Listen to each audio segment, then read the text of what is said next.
Assalamualaikum warahmatullahi wabarakatuh. Perkenalkan, kami dari kelompok 5. Di sini kami akan mempresentasikan hasil diskusi dari kelompok kami dengan tema pasar herbal science.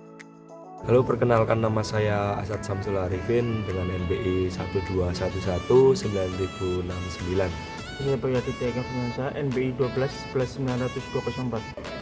Perkenalkan, nama saya Novita Rosalina, NBI 1211900-205. Perkenalkan, nama saya Siti Sahartini dengan NBI 1211900-208. Nama saya Devi Duyawati dengan NBI 12 Bab 1. Pendahuluan elektronik bisnis. E-bisnis adalah kegiatan bisnis dengan melibatkan sistem informasi yang terhubung satu dengan lain dan terkomputerisasi. Ia bisa dikatakan pula sebagai proses bisnis yang terintegrasi secara online. Misalnya, obat-obatan tak hanya obat-obatan kimia, namun juga ada obat-obatan tradisional. Obat tradisional adalah obat-obatan yang diolah secara tradisional turun-temurun berdasarkan resep nenek moyang, adat istiadat, kepercayaan, atau kebiasaan setempat, baik bersifat magic maupun pengetahuan tradisional. Menurut peneliti masa kini, obat-obatan tradisional memang bermanfaat bagi kesehatan dan kini digencarkan penggunaannya karena lebih mudah dijangkau masyarakat, baik harga maupun ketersediaannya. Tiens merupakan brand yang berada di bawah Tiens Group yang memproduksi berbagai kategori produk, mulai dari suplemen kesehatan, produk perawatan wajah, kulit, alat kesehatan, dan juga bahan-bahan pertanian. Tujuan dan manfaat. Tujuan untuk mengetahui proses pembangunan e-commerce pasar herbal. 2. Untuk mengetahui proses pengembangan e-commerce pasar herbal. 3. Untuk mengetahui proses maintenance e-commerce pasar herbal. Manfaat. 1. Untuk mengetahui cara kerja e-commerce pasar herbal, lebih mengetahui apa yang harus dilakukan agar menarik konsumen untuk membeli produk. 2. Bagi pihak lain sebagai tambahan referensi untuk mengembangkan ilmu pengetahuan yang berkaitan dengan bidang pemasaran, khususnya yang terkait dengan keputusan pembelian. Bagian 2, proses pembangunan bisnis. Awal mula pembangunan bisnis dimulai pada saat Bayu Aditya sedang duduk di bangku SMA kelas 3.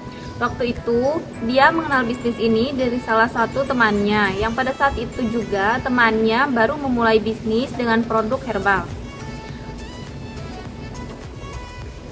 Pertama-tama, Bayu Aditya memulai dengan join distributor terlebih dahulu. Setelah itu, Bayu Aditya memulai usaha ini dengan membuka online shop yang dibantu oleh temannya. Pada saat itu, e-commerce yang digunakan yaitu Lazada. Alasan memilih Lazada untuk menjadi salah satu e-commerce yang dipilih karena belum banyak e-commerce yang lain yang bermunculan. Untuk memulai bisnis ini, modal yang pertama kali dikeluarkan sebesar 100.000 untuk biaya administrasi dan 700.000 untuk stok barang pertama kali. Untuk stok barang, selanjutnya menggunakan biaya laba penjualan. Proses pengembangan bisnis. Setelah bisnis mulai berjalan, pengembangan yang dilakukan yaitu dengan membuka e-commerce lagi, yaitu di Shopee. Karena Shopee pada saat itu merupakan e-commerce yang lagi booming atau sedang naik daun. Shopee sendiri memiliki keunggulan daripada e-commerce lainnya, antara lain ekstra gratis ongkir di seluruh Indonesia, potongan harga, cashback, dan fitur-fitur sangat penting dalam membangun komunikasi. Pengembangan kedua yang dilakukan yaitu mempromosikan toko kepada teman-teman kampusnya dan teman-teman sekolahnya dulu. Tak hanya melalui mulut ke mulut, namun juga mempromosikan melalui media sosial seperti Instagram dan WhatsApp. Promosi yang unik dan promosi yang gencar akan menarik konsumen lebih banyak lagi, sehingga produk teens yang ditawarkan akan semakin familiar dan menjadikan pilihan bagi konsumen. Pengembangan ketiga yang dilakukan yaitu inovasi produk. Inovasi di sini yaitu menggunakan metode share in jar. Share in jar adalah membagi produk ke dalam kemasan atau kontainer kecil. Kemasan kecil ini akan dijual lagi dengan harga yang jauh lebih murah daripada harga produk dengan kemasan aslinya. Maintenance bisnis. Pelayanan konsumen menjadi salah satu aspek penting yang perlu diperhatikan, karena pelayanan kepada konsumen adalah cara terbaik untuk membuat mereka tertarik dan bertahan pada produk pasar herbal yang ditawarkan. Maintenance yang dilakukan yaitu dengan cara membalas pesan dengan fast response, sehingga para konsumen tidak menunggu terlalu lama. Dan apabila ada banyak pesanan dan tidak bisa balas chat dengan cepat, maka menggunakan chat otomatis yang memberitahukan bahwa chat akan dibalas nantinya sesuai urutan. Maintenance selanjutnya yaitu dalam proses pengemasan produk. Sebelumnya, pengemasan produk dilakukan dengan menggunakan kardus saja yang sesuai dengan ukuran produk pesanan. Sehingga maintenance yang dilakukan yaitu menambah bubble wrap, karena dengan adanya bubble wrap ini akan lebih menjamin keamanan barang yang akan dikirim. Maintenance yang dilakukan selanjutnya yaitu mengenai pembayaran dalam pesanan, yang sebelumnya pembayaran hanya menggunakan virtual account dan sekarang bisa melakukan pembayaran COD, yaitu pembayaran yang dilakukan saat barang sudah sampai di tempat pembeli. Cara kerja usaha menggunakan pembayaran COD. Yang pertama, dilakukannya pengecekan apakah ada pesanan masuk atau tidak. Langkah kedua, jika ada pesanan masuk, maka pengecekan pesanan yang diinginkan pembeli. Untuk yang ketiga, yaitu mengecek pesanan yang diinginkan pembeli, kemudian melihat stok barang tersebut di gudang penyimpanan. Langkah keempat, jika stok barang yang diinginkan konsumen tidak tersedia, maka pasar herbal mengambil barang di supplier. Untuk langkah kelima, dan apabila stok barang masih ada dan mencukupi, maka langsung dikemas sesuai permintaan pembeli. Dan langkah keenam, cetak nomor resi yang tersedia di e-commerce. Langkah ketujuh yaitu setelah proses pengemasan selesai dan penempelan nomor resi, selanjutnya pesanan tersebut dikirim melalui jasa pengiriman yang tersedia di e-commerce. Langkah ke-8, apabila pesanan telah diterima oleh pembeli, maka pembeli membayar sesuai dengan biaya yang tercantum di nomor resi. Ke-9, kemudian pembeli klaim pesanan diterima dan memberikan penilaian terhadap produk yang telah dibeli. Langkah ke-10, pasar herbal kemudian merespon hasil penilaian yang dilakukan pembeli. Dan langkah yang terakhir yaitu untuk dana pembayaran COD akan diterima oleh pasar herbal dalam jangka waktu 1x24 jam dari klaim pesanan diterima oleh pembeli. Contoh pengemasan produk beras. Yang pertama, membungkus produk dengan bubble wrap, kemudian memasukkan ke dalam kardus. Yang kedua, lalu isolasi kardus sampai tertutup rapi. Yang ketiga, tambah bubble wrap agar terhindar dari benda tajam. Yang keempat, tutup kembali dengan kantong plastik agar terhindar dari air. Jika semua sudah tertutup dengan kantong plastik dan isolasi, maka tinggalkan menempel resi yang sudah tersedia dan siap untuk dikirim. Analisis SWOT, strength, kekuatan. Yang pertama, harga barang yang relatif murah dengan skor injar. Yang kedua, melayani online shop. Yang ketiga, pengiriman yang aman. Weakness, kelemahan. Yang pertama, pandangan negatif masyarakat terhadap produk yang sangat mahal.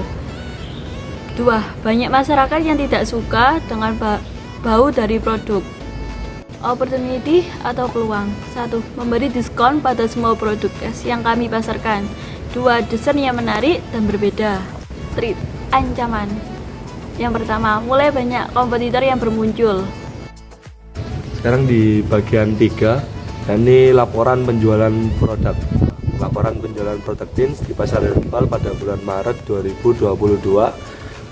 Di sini Tins kami dijual seharga 419.725, sebanyak 25 barang yang terjual dengan total 10.493.125. Yang pertama ada arus kas, di mana arus kas di bulan Maret pada tahun 2022 ini per 1 Maret saldo awal kas itu dengan debit 11.752.300. Saldonya pada awal bulan Maret pada awal itu di 11.752.300 dan terakhir di 31 Maret dengan ditambah total penjualan tunai sebesar 10.493.125. Total saldonya Rp22.245.425. Yang ketiga ada buku persediaan barang. Buku persediaan barang pada bulan Maret 2022 itu pada tanggal 31 itu untuk teens itu terjual di satuan buah sebanyak 25 buah, kami yang sudah dijelaskan di awal tadi. Untuk laporan laba ruginya dari produk teens per bulan Maret 2022 di pasar herbal, berikut adalah uraiannya terkait debit dan kreditnya, pendapatan usaha dan pendapatan tunai, totalnya Rp10.493.125 dengan biaya operasional sebagai berikut. Yang pertama ada biaya internet masuk ke dalam kredit sebesar Rp100.000. Yang kedua ada biaya transportasi masuk ke dalam kredit juga sebesar Rp100.000, dan biaya perlengkapan yang ketiga sebesar Rp320.000 dengan laba bersih total yang sementara yaitu Rp9.773.125. Berikut penjelasan dari bagian 3. Terima kasih. Kesimpulan, elektronik bisnis e-bisnis adalah kegiatan bisnis dengan melibatkan sistem informasi yang terhubung satu dengan lain dan terkomputerisasi. Ia bisa dikatakan pula sebagai proses bisnis yang terintegrasi secara online. Peningkatan permintaan obat herbal khususnya di Indonesia menjadi sudut peluang bisnis yang menjanjikan, sehingga ini menjadi tolak ukur pasar herbal untuk membuka bisnis dengan produk teens. Setelah bisnis pasar herbal mulai berjalan, kita tidak lupa dengan proses-proses bisnis yang lainnya seperti pengembangan bisnis ataupun maintenance. Pengembangan yang dilakukan untuk menaikkan level bisnis yang berarti agar tidak ketinggalan e-bisnis dengan toko-toko yang lain. Karena pengembangan sangat penting dalam melakukan bisnis. Tak hanya pengembangan bisnis, namun maintenance juga berperan dalam menjalankan bisnis. Maintenance bertujuan untuk memperbaiki apa saja kekurangan atau kesalahan yang terjadi sebelumnya agar kedepannya bisnis dapat berjalan dengan lancar. Sekian presentasi dari kelompok kami, kurang lebihnya kami mohon maaf jika ada salah kata dan perbuatan. Wabillahi taufiq wal hidayah. Wassalamualaikum warahmatullahi wabarakatuh.